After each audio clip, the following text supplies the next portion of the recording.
High, আমি মৌসুমি। কেমন আছো সবাই? আশা করি ভালো আছো। তো চলো, আমার আর একটা দিনে তোমাদের অনেক স্বাগত। তো আমার দিনটা তো শুরু হয়ে গেছে। তোমাদের দিনটা কি শুরু হয়েছে?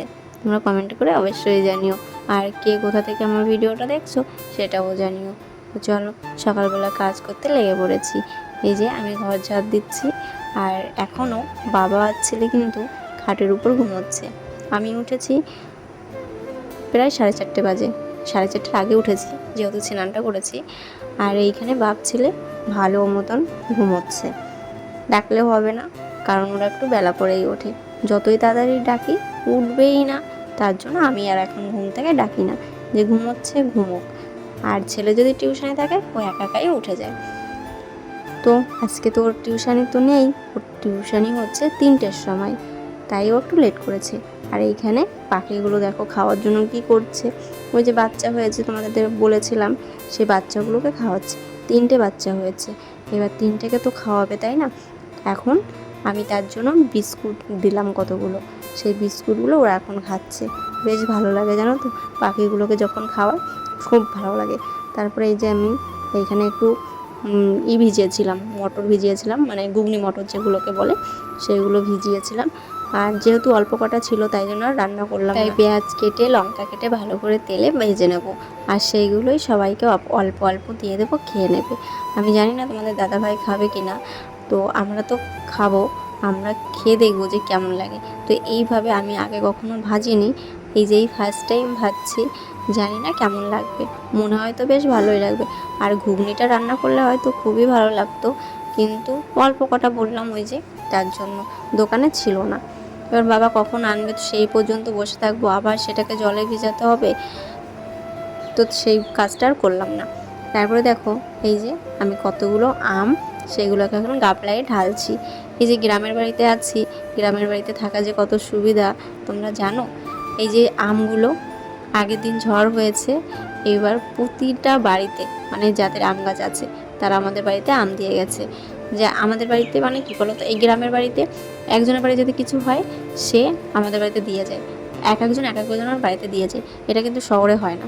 শহরে পড়ে যাবে, পচে যাবে, তবুও কাউকে খেতে দেবে না। আর এই গ্রামের বাড়িতে একটা শাকসবজিও যদি হয়, অন্যের বাড়িতে দিয়ে আসে। এটা হচ্ছে আমাদের গ্রামের মানে সবার একটা ভালোবাসা, সবাইকে দিয়ে আসে। যে আমি এখন আমগুলো দেখছো গাবলায় রাখছি, এই গাবলার আমগুলো কিন্তু আমাদের অন্য বাড়ি থেকে দিয়েছে। দিদিমা গেছিলো, দিদিমাকে কটা দিয়েছে, আর আমাদের বাড়ির পাশে থেকে কাকিমা দিয়েছে। এই দেখো কতগুলো আম। তারপরে একটা দিদিও পাঠিয়েছে। হাওয়া ছেড়েছে, ছাদে আসিনি। দেখো ছাদে আসলাম, দেখলাম দুটো কাক বসে আছে। আর এই হচ্ছে আমার ছাদের অবস্থা। বেশি পাতা পড়েনি, এই পাশে একটু পড়েছে, হালকা করে পাতা পড়েছে। চলো পরে ঝাঁট দিয়ে দেবো, এখন রৌদ্র উঠে গেছে, এখন আর পারবো না ঝাঁট দিতে এই রৌদ্রে। এখন শুধু এই সিঁড়িটা ঝাঁট দেবো, সিঁড়িটা ঝাঁট দেওয়ার জন্যই আসলাম। তো চলো সিঁড়িটা ঝাঁট দিই, তারপরে তোমাদের সঙ্গে আবার কথা বলছি। তো এই সিঁড়িতে মাঝে মাঝে একটু আসি ঝাঁট দিতে। এখন একটু নোংরা কম পড়ে, কেন বলো তো, ওই পাশে দরজায় আগে টিন লাগানো ছিল না, মানে অর্ধেকটা টিন লাগানো ছিল, আর অর্ধেকটার বেশি টিন লাগানো ছিল, আর অল্প একটু ফাঁকা ছিল। তো সেইটাও এখন বাবা টিন লাগিয়ে দিয়েছে, তাই এখন আর অতটা ধুলো আসে না ঘরের মধ্যে, বৃষ্টির জল টলও আসে না। আর এই দেখো আমাদের গাছের হচ্ছে উচ্ছে, আমাদের গাছে উচ্ছে হয়েছে, উচ্ছে গাছটা তোমাদের দেখানো হয়নি। আর এই যে আমাদের বাড়িতেই মা শাক তুলেছে, কতগুলো ডাঁটা শাক হয়েছিল, তারপরে ওই যে বন্য ডাঁটার শাক আছে সেই শাক হয়েছিল। তো সেইগুলো মা তুলে ধুয়ে এনেছে, আর আমি এগুলোকে পরে কেটে নেব। এই যে আমি এখন কাটতে বসে গেছি, মা ধুয়ে রেখেছে, আর আমি বললাম যে তাহলে আমিই কেটে দেবো ওখানে। এবার কাটতে কাটতে আমার আঙুলটাই কেটে গেছে, প্রচণ্ড ব্যথা করছিল, আর রক্তও বেরিয়েছিল খুব। চলো তোমাদের সেটাও দেখাবো। তো তোমাদের দাদাভাই একটু বকা দিয়েছিল যে শাক কাটার সময় এত চিরিচিরি করে কেউ শাক কাটে না, কেন তুমি অত চিরিচিরি করে শাক কাটছো কেন। আমার হাতটা অনেকটাই কেটে গেছে, আর তোমাদের আমি দেখাচ্ছি। তো দেখো আমার আঙুলটা কেটে গেছে, তোমাদের দাদাভাই আমাকে ব্যান্ডেড লাগিয়ে দিয়েছে। এই দেখো আমার হাত কেটে গেছে, প্রচণ্ড ব্যথা করছিল, অনেকটা কেটে গেছে। তারপরে আমি এই যে ভাত খাচ্ছি এখন চামচ দিয়ে, কারণ ওই যে আঙুলটা কেটে গেছে, আঙুল দিয়ে আমি এখন খেতে পাচ্ছি না, আঙুলে যেই জল লাগাচ্ছি সেই প্রচণ্ড ব্যথা করছে। এবার তোমাদের দাদাভাই আমাকে ভাতটা মাখিয়ে দিয়েছে। তোমাদের আমার কত কপাল দেখেছে, তোমাদের দাদাভাই আমাকে ভাত মাখিয়ে দিয়েছে আর আমি এখন সেটা খাচ্ছি। হ্যাঁ ওই দেখো এবার কতটা কেটেছে দেখেছো। এই আঙুল আমি ব্যান্ডেডটা খুলে ফেলেছি, কারণ ব্যান্ডেড দিয়ে তো আর ভাত খাওয়া যায় না, তাই আমি ব্যান্ডেডটা খুলে ফেলেছি। এবার খোলার পরে দেখছি যখন আমি ভাতে হাত দিচ্ছি তখন আমার হাতটা প্রচণ্ড ব্যথা করছে, মানে জলটা আমি লাগাতেই পারছি না। এখন আমি খাচ্ছি হচ্ছে আম দিয়ে পান্তা ভাত, কারণ আম দিয়ে পান্তা ভাত খেতে আমার ভীষণ ভালো লাগে। তারপরে সন্ধ্যার সময় দেখো আমি সন্ধ্যা দিতে চলে এসেছি। আমি সারা দিনেও আজকে ভিডিও বানাতে পারিনি, কারণ আমার জীবনের আজকে সবথেকে একটা আনন্দের দিন, কিন্তু আমি এখন তোমাদের সঙ্গে শেয়ার করতে পারছি না। আমি তোমাদের অন্য একদিন শেয়ার করে দেবো, যখন সেই জিনিসটা সফল হবে তখন আমি তোমাদেরকে বলে দেবো। আমার জীবনে আমি এত খুশি হইনি, আমি খুশি হতে হতে আমি আজকে কান্না করে দিয়েছি। তো এই খুশির দিনটা আমি তোমাদেরকে অন্য একদিন শেয়ার করব যে আমি এত খুশি হয়েছি। তাই আমি ঠাকুরের কাছে অনেক মানত করেছিলাম, অনেক। তবে হ্যাঁ আমার মানত পূর্ণ হয়েছে।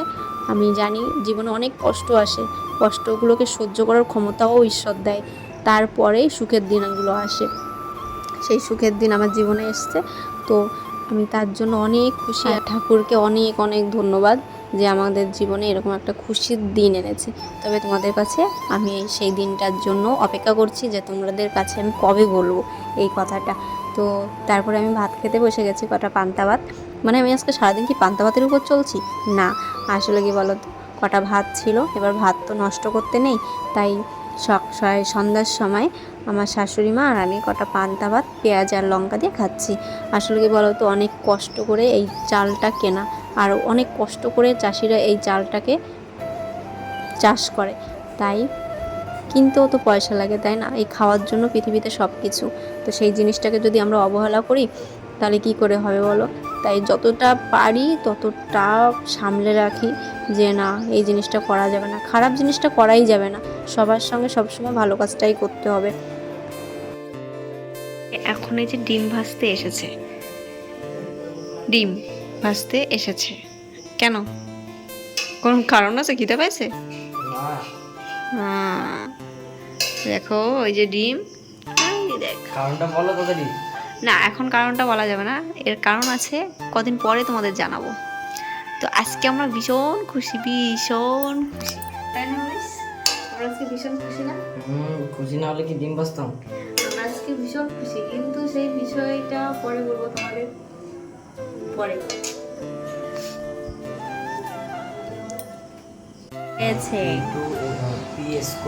আমি আজকে দুপুরবেলা একটু ঘুমাইনি, তাই আমার এখন ঘুম পেয়েছে, কিন্তু এখন ঘুমালে তো হবে না, আমার ভাত বসানো রয়েছে। 625 কত হয়? তো পাশে আমার ছেলে পড়ছে, মানে কি বলতো, ও অঙ্ক করছে আর সূত্র মুখস্থ করছে, আর আমাকে জিজ্ঞাসা করেছিল, তো আমি বলছি বাবা এখন তো আমার আরও অত ব্রেনটে কাজ করে না, আমার এখন অতটা সূত্র মনে নেই, তবে তোমার খাতায় যেটা লেখা আছে তুমি সেটা মুখস্থ করো, আমাকে ধরো না, কারণ আমি পড়াশোনা অনেক বছর আগে ছেড়ে দিয়েছি, আর যতটা আমি পারি ততটা আমার ছেলেকে শেখাই, নিজেও শিখছি আর ছেলেকেও শেখাচ্ছি। মানে কি বলতো, শেখার তো আর শেষ নেই, আর নিজেও শিখে যাচ্ছি এখন ছেলের সঙ্গে সঙ্গে, ছেলেকে পড়াতে পড়াতে। তো চলো আজকের ভিডিওটা এই পর্যন্ত, ভিডিওটা কেমন লাগলো অবশ্যই কমেন্টে জানিও, আর নেক্সট ভিডিওর জন্য অপেক্ষা করো, তত সময় সবাই ভালো থেকো, সুস্থ থেকো, আর সবাইকে ভালো রেখো। আর যারা আমার চ্যানেলটিকে এখনও সাবস্ক্রাইব করেনি তারা অবশ্যই সাবস্ক্রাইব করে নিও, আর যারা ফেসবুক থেকে দেখছো তারা ফলো করে নিও। তো সবাই ভালো থেকো, সুস্থ থেকো, টাটা।